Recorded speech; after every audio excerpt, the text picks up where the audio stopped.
আমি প্রায় বলি এটা আমাদের মা বোনদের জন্য তিতা করল্লার মতো আমল। তিতা করল্লার জুস পান করা যেরকম কষ্টের, মহিলাদের জন্য এইসব আমল কষ্টের। মহিলাদেরকে সুবহানাল্লাহ আলহামদুলিল্লাহ বলতে বললে ওনারা অনেক খুশি, কোরআন তেলাওয়াত করতে বলেন অনেক খুশি, কানের দুলগুলো খুলে আল্লাহর রাস্তায় দান করতে বলেন তাও রাজি, মাগার স্বামীকে শ্রদ্ধা করতে অনেকেই রাজি না। বাস্তবতা হলো বাংলাদেশে বহু ঘরে ঘরে আমরা নারী নির্যাতনের কথা শুনি, ঘরে ঘরে তলে তলে হাজারো পুরুষ নির্যাতন চলছে। এই আওয়াজ আমার এই কথার সপক্ষে অনেক বড় সাক্ষী। ভিকটিম সব এখানে হাজির। ভিকটিমদের ঠিকঠাক আওয়াজ দেখে বোঝা যাচ্ছে যে বেচারা কি পরিমাণ দুর্গতিতে আছে। অনেক মহিলারা আছে নামাজ পড়তে পড়তে কপালে দাগ ফেলে দিচ্ছে, বোরকা তো পরে পরে হাত মোজা পা মোজাও মেনটেন করে মাশাআল্লাহ। অনেক মহিলা আছেন যে তার নেক আমলের কোনো কমতি নাই, কিন্তু স্বামীটাকে মানুষও মনে করে না।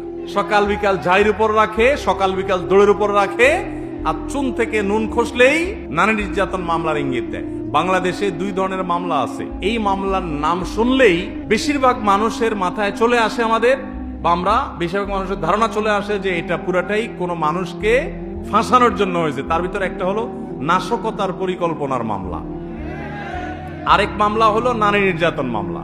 যে ফাঁসানোর জন্য এই মিথ্যা মামলাগুলো আমরা করি, যারা করি কিয়ামতের ময়দানের জন্য অপেক্ষা করি। আল্লাহ তাআলা আমাদেরকে বুঝার তৌফিক দান করুন।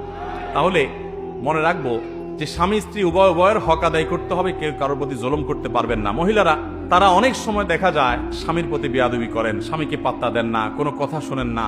আল্লাহ এবং তার রাসূল সাল্লাল্লাহু আলাইহি সাল্লামের পর আপনার অভিভাবক আপনার স্বামী, লোকটা যদি একটু বোকাও হয়, লোকটা যদি একটু বেকুব কিসিমেরও হয়, আপনার চেয়ে 1 ইঞ্চি কমও বুঝে, আল্লাহ তাকে আপনার অভিভাবক করেছেন।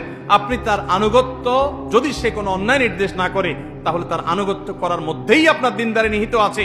আপনার জন্য নফল আমল করার চাইতে, নফল নামাজ পড়ার চাইতে, নফল দাওয়াতের কাজ করার চাইতে নিজের স্বামীর আনুগত্য করার, স্বামীর সেবার গুরুত্ব অনেক বেশি। স্বামী হোক আর স্ত্রী হোক, পরস্পরের প্রতি সদাচরণ করতে হবে। আমরা মহিলাদের প্রতি সদাচরণের কথা অনেক বেশি আসে, প্রশ্ন বেশি আসে, এর জন্য বেশি বলা হয়।